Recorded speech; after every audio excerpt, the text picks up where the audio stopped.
What's up mga bro? So magandang araw sa inyong lahat. At nandito na yung final part natin sa pag-disassemble ng makina ng CBR 150. So wag na natin tong patagalin mga bro. Bago natin umpisahan yung ating video, wag niyo pong kalimutan mag-subscribe and hit the notification bell para po palagi kayong updated tuwing mag-upload po tayo ng mga panibagong tutorials.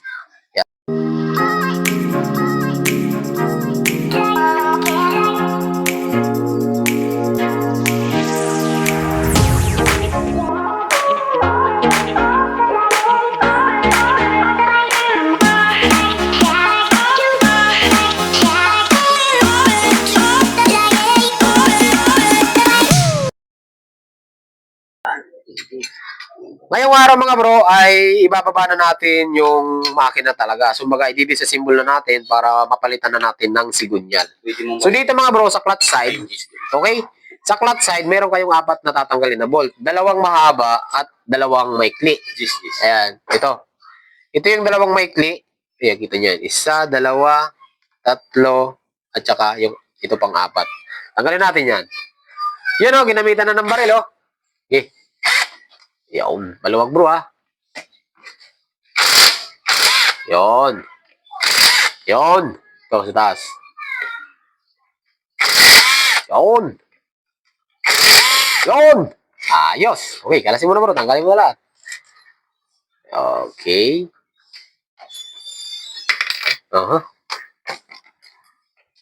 Kung sakali nang ikaw... Tapos mga bro, tataobin natin. Doon tayo sa kabila magbaak. No?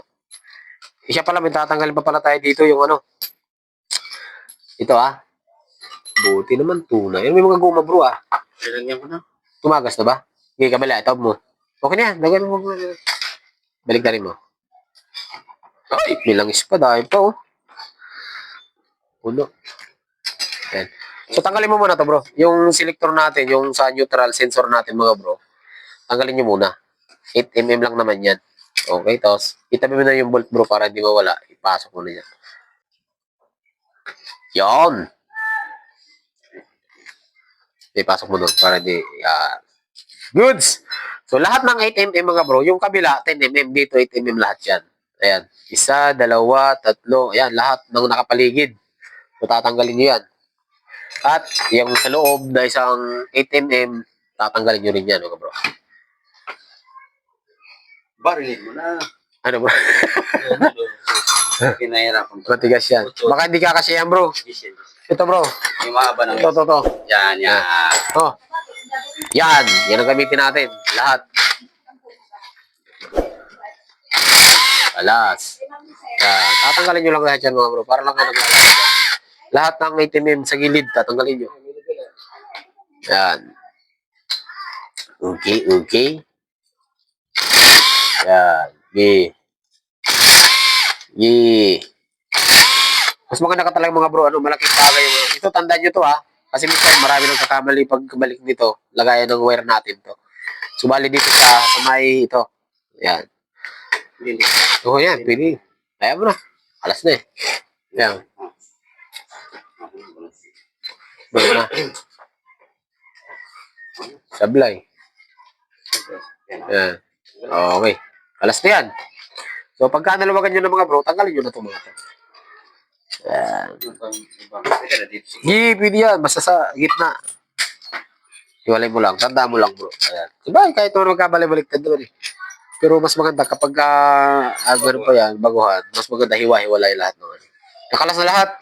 Okay. Sa loob, wala na, lahat ng gilid. Ayan, yung mga bro. Pwede yung mga bro, hampasin muna ito ng ito, rubber malito dito bro. Kaya, wala na mga bro, iangat na natin. Okay. Unti-unti lang. Yan. O, kabila. Ito. Pitik-pitik lang.